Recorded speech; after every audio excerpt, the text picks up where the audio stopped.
Officers contaminating evidence, failing to document key crime scene information, and withholding details of a homicide investigation. Those are the allegations being made by the victim's family against the Boulder City Police Department. To investigate those allegations, I spent nearly a year poring over hours of body camera footage and dozens of documents, delving into the details behind a twisted narrative that may hide the truth of a murder. On May 31st, 2021, Ashley Dingman lost her husband, Scott. I was devastated. Her 8-year-old son, And he's the reason I'm fighting. lost his dad. My nephew looked up to my brother like he was like Superman, you know. Josh Dingman lost his only brother. I remember just falling to the ground and crying and thinking like there's no way. And in the months that followed, the Dingman family also lost its faith in law enforcement. Now, 4 years later, why are we sitting here? Because the Boulder City Police failed to do their job. The night of May 31st, 2021, Scott was visiting his longtime friend, John Powell, or J.P. Morgan III.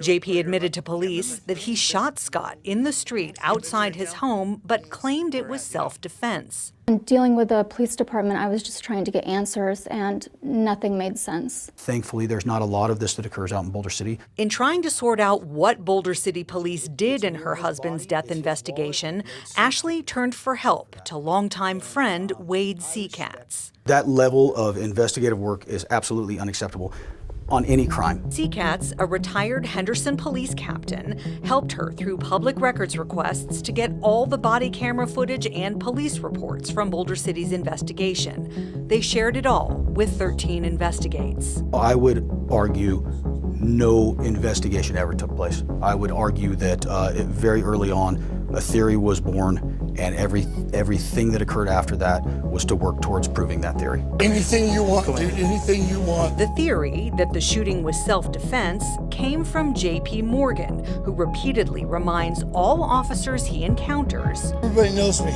that he has friends in the Boulder City Police Department.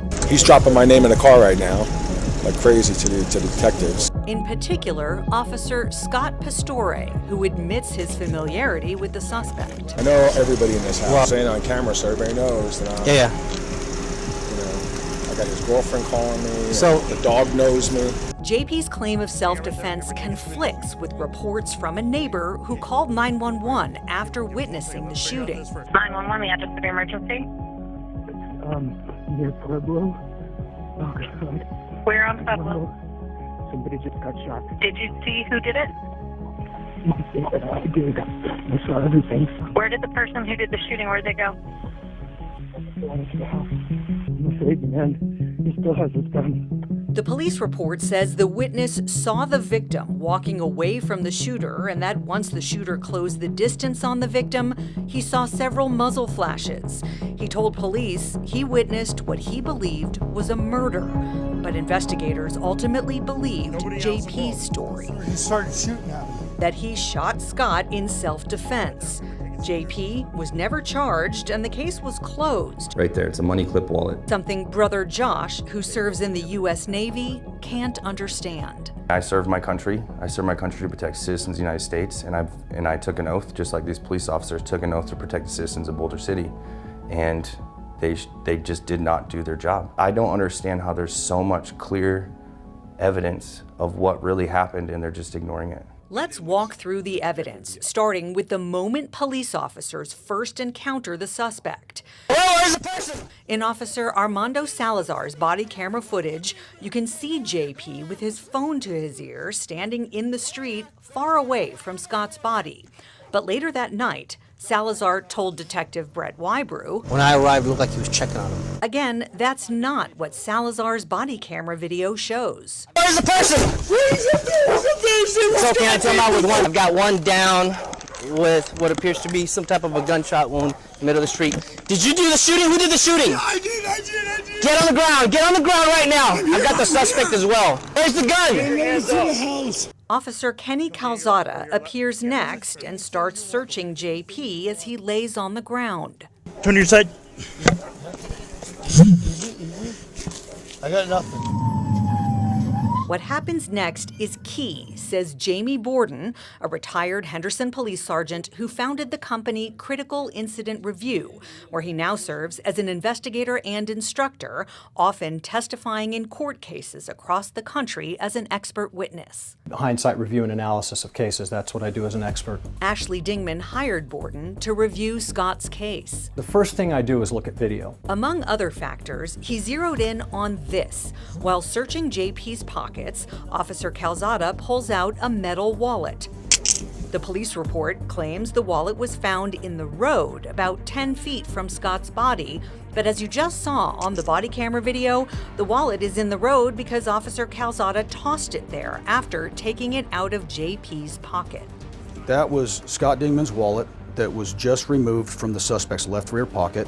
The evidence log shows the wallet on the scene did belong to Scott. But it was never documented as coming from the suspect's pocket. Why JP had Scott's wallet was never explored or followed up on in any of the police records.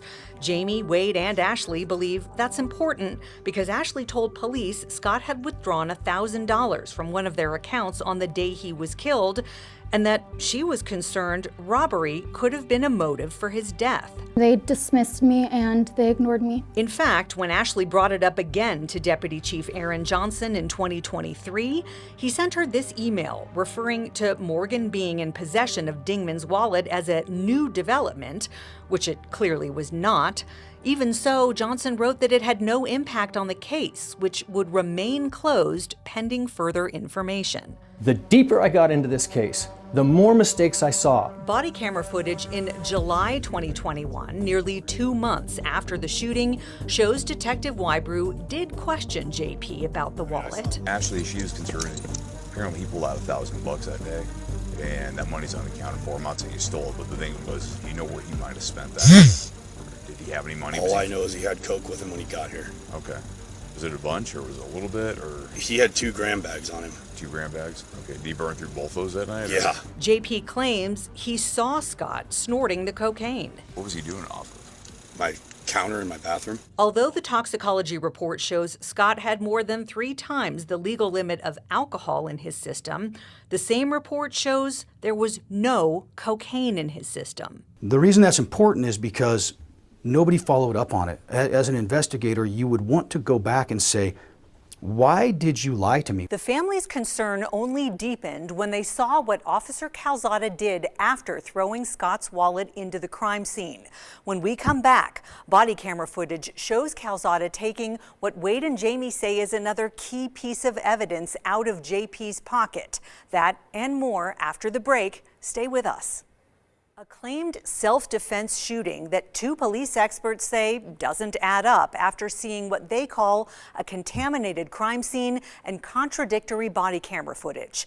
Our investigation continues now as we return to the scene of Scott Dingman's 2021 shooting death in Boulder City. After Scott's family saw Officer Kenny Calzada take Scott's wallet from shooting suspect JP Morgan's pocket and throw it into the crime scene, their concern only deepened when they saw this. Nobody else involved. Calzada also removes a 9mm bullet from one of JP's pockets, which the officer also places on the ground in the crime scene. The suspect is laying on his right side, and he places that just in front of his belly. He just rolled him over the top of it. And that 9 round was stuck to the suspect's stomach? Around that area, because when I rolled him to the left side, it rolled off. Right near his body, which tells you what? That supports self-defense. So if somebody pulls out a gun, they wrap around, you shoot them, you're good. There is nothing in any of the evidence that substantiates that statement. To add to the confusion, the police report explains that earlier that night, Scott was showing his gun to JP in the kitchen and that Dingman ejected a live round of 9mm ammunition from his gun, which Morgan later placed in his own pocket. The bullet from his pocket was the bullet underneath him in the roadway. It was there because body camera footage shows Calzada put it there, not because of a misfire in the street from Scott's gun, which fed the self-defense theory. And although the police report says the bullet was from JP's pocket, Jamie says it's a big deal that Detective Wybrew didn't know that. He believes Wybrew reached conclusions without fully considering all the evidence. The fact that this round was the point of contention in a path forward on a homicide investigation rather than a self-defense investigation was a massive flag for me. Another flag for Jamie and Wade, what JP told police. He started shooting at me. Jamie's review found that forensics tests confirm Scott's 9mm gun was never fired. All of the shell casings from rounds fired at the scene were from JP's .40 caliber weapon. But nobody ever follows up and says, well, why did you initially tell officers that he was shooting at you? And there's more. Going back to that July 2021 video from 2 months after the shooting, here's what JP tells Detective Wybrew when asked to recount what happened. Okay. I fell backwards down onto the ground. He went for his out of his lap. So you were on the ground when he pulled his... Yeah, I was. Okay. Yeah. Because then my gun fell. It was like right beside me or right behind me. Okay. From where it was in my belt. Okay. And then I walked him. say... I do remember this. I walked him. That's why it was groin to chest. Okay. It was because I was coming up with the gun, firing. Both of the fatal wounds to Scott Dingman, the trajectory does not match. Scott's autopsy shows the trajectory on both wounds was front to back, slightly right to left, and downward. Evidence shows that it completely contradicts every explanation offered by the suspect. Boulder City Police make no mention of that in their report. I have never seen flaws to this level that have gone unchecked. Jamie says another unchecked flaw is where police found Scott's gun. I'm gonna get this gun and secure it real quick. The police report narrative says Officer Calzada removed Scott's handgun from under his torso and right hand area, but Calzada's body camera footage shows him take the gun from Scott's left hand. That's significant, the family says, because Scott was right-handed and also had an injury to his left hand that prevented him from shooting a gun with it. They have their own theory of how the gun got into Scott's left hand. JP told police he ran inside and put his gun on a shelf after the shooting. It is plausible that he retrieved Scott Dingman's gun from inside of his home, came back out and put it in his hand. A police detective raised the same theory the night of the shooting. You might be shocked to hear that JP's home was wired with security cameras he had installed inside and out. Officers on the scene watched some of that video from inside the house the night of the shooting. There's another mag in here and there's a holster. So did he or did he not have a holster right here? He did. Yeah, he did. I saw it. He had a holster in his waistband.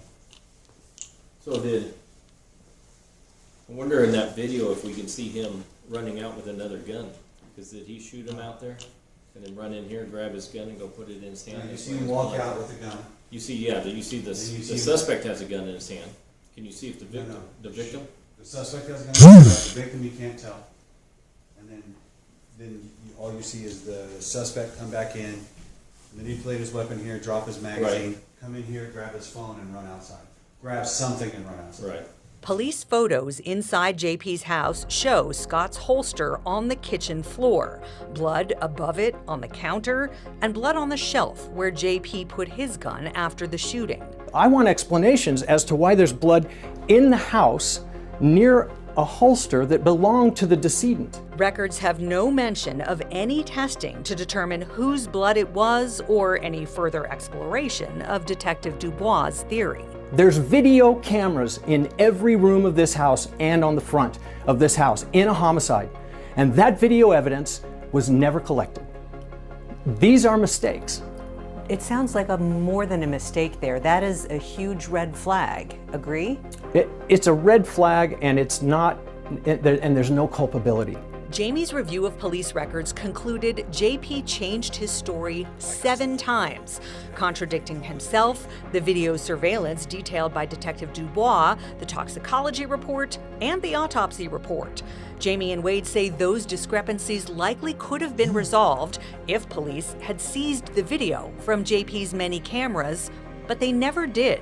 They kept asking for it, JP never gave it up, and forensics teams from other police departments were unable to retrieve it from JP's phone. Here again is Detective Wybrew's body camera footage from that visit with JP nearly 2 months after the shooting. If you get it, you just email it to me. Great. If you can't, like, here's the deal: is I figured, you know, at this time, for the amount of time it took for us to get. We don't ask people if it's okay to collect evidence. As police officers, we get the evidence. That's part of a crime. Ultimately, based on the case presented by Boulder City Police, District Attorney Steve Wolfson did not charge JP Morgan with any crime. Wolfson told me he also met twice with the family and CCATs and found insufficient evidence to move forward with a criminal case. But he said, as with any case, his office will take another look if it comes to him again through Boulder City Police. It's been years and you have not let this go. And I won't until justice is served. They've continued pushing Boulder City Police to reopen the case, even providing new information from 2 other sources. In 2022, nearly a year after Scott was killed, a Boulder City woman sought a protection order against JP after a dispute between the two at the Horsemen's Association. In her TPO hearing, she told the judge that JP brags about getting away with what he'd done to some gentleman, saying he shot him and he knows how to cover it up.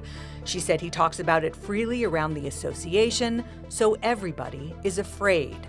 Also, last November, JP's ex-girlfriend, who moved out of state, filed this police report with her local department saying she wanted to get on record that JP killed someone in Boulder City and the killing was ruled self-defense, but she saw evidence that he intended to kill the other man and believes it was a murder, and she is afraid that she will be targeted because she's aware of this. Boulder City Police have declined to comment on the case, but here's what Deputy Chief Aaron Johnson told CCATS when the two met in October 2022 to discuss it. What you do have here now is compelling information to sit there and go, cock your head a little bit and go, yeah, we missed this. This was missed. How did we miss this? I think there should be a second set of eyes on this. I think there always has a need for a second set of eyes, but I'm not quite sure that the second set of eyes shouldn't necessarily even be internal. We're very hopeful that someday this will be picked up and there will be a thorough investigation done, and Steve Wolfson and his team will get an opportunity to look at real details of what happened and hopefully do something for Scott and his family. Scott was still standing. Because my brother was apparently still standing. A few months ago, after Boulder City Police learned we were investigating, they reopened the homicide case, which is why they say they can't comment for this story. Through his attorney, JP Morgan also declined comment, citing the ongoing investigation. Records confirm police served a search warrant at JP's home on April 15th of this year, and during the search, police found cocaine in plain view on a countertop in a bedroom, as well as a digital scale and numerous small baggies. Officers seized about 30 grams of cocaine and arrested JP Morgan for multiple felonies, including possession with intent to sell. He quickly bailed out of jail, and those charges are pending. Police also found multiple weapons in JP's home and are working to determine if any of them are illegal. There's a saying, justice delayed is justice denied. Does that apply here? It very well could. The family feels that justice won't be served. We'll never stop fighting for my brother. Until there's accountability for all. I want the person who committed this crime to be held accountable. I want the law enforcement officers that were aware of all this, or negligent, whatever you want to call it. They need to be held accountable as well. Since Boulder City Police reopened the investigation, they learned of a new allegation that in the months after the shooting, a member of the department was leaking information to suspect JP Morgan. Based on that and everything we've exposed, the Dingman family is hoping the FBI will step in. The FBI told me they can neither confirm nor deny any action they may be taking. Ashley Dingman sued JP Morgan for the wrongful death of her husband and entered into a settlement agreement. Darcy Spears, 13 Investigates.